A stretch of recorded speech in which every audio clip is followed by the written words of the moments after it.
Saya ingin menyampaikan begini Pak, Indonesia ini negara yang luar biasa, ya, negara yang sangat ditakuti kebangkitan umat Islamnya. Ini harus dipahami Pak, karena potensinya luar biasa Indonesia ini. Ya, umat Islamnya ada sekitar 200 juta lebih.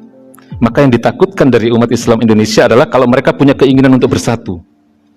Kalau umat Islam di Indonesia punya akidah yang benar, kalau umat Islam di Indonesia punya kesadaran untuk menerapkan syariat Islam, itu sangat ditakuti, ya, oleh musuh-musuh Islam, oleh negara-negara besar.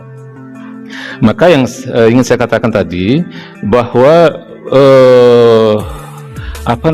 penyebaran paham-paham yang nggak benar tadi, paham-paham yang liberal tadi, ya, diantaranya dengan mengatakan semua agama sama, kemudian Allah tidak perlu dibela, Islam itu tidak mempunyai kebenaran yang mutlak, dan seterusnya, itu adalah, saya katakan itu proyek, ya, itu agenda, proyek atau agenda dengan dana besar memang, yang bertujuan agar umat Islam ini tidak punya pemahaman yang benar tentang agamanya. Dan ini akan berbahaya buat kita Pak, karena kita nggak punya kekuatan apa-apa. Resikonya adalah kalau kemudian di antara kita, keluarga kita, anak-anak kita misalnya, ya, ini kan program jangka panjang, ini proyek jangka panjang. Kalau ada di antara orang-orang yang kita cintai misalnya, mudah-mudahan kalau kita tidaklah, itu kemudian sampai terjerumus ke dalam akidah yang tidak benar, ya, sehingga akhirnya mereka bisa jadi memusuhi agamanya sendiri, bisa jadi kemudian mereka tidak mempunyai akidah yang sahih, ya, dan seterusnya.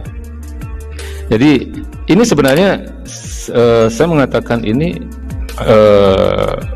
ada sumbernya Pak. Jadi kalau Bapak yang biasa buka-buka Google itu, coba buka, ya, RAND Corporation, RAND Corporation, itu strategi bagaimana menghancurkan umat Islam Indonesia, itu ada di situ semua. Ya, itu sebenarnya sudah sejak tahun awal 2000-an itu. Ya, bagaimana strategi mengadu domba umat Islam Indonesia, bagaimana menghancurkan citra ulama, itu ada semua di situ. Bagaimana umat Islam ini supaya tidak mempunyai akidah yang benar. Ya, itu ada di situ. Jadi umat Islam di Indonesia ini digolongkan menjadi empat golongan. Ada Islam radikal, ya.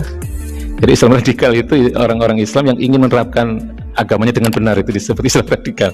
Kemudian ada istilah Islam moderat, Islam liberal, dan Islam tradisional. Dipetakan menjadi 4 ini Pak.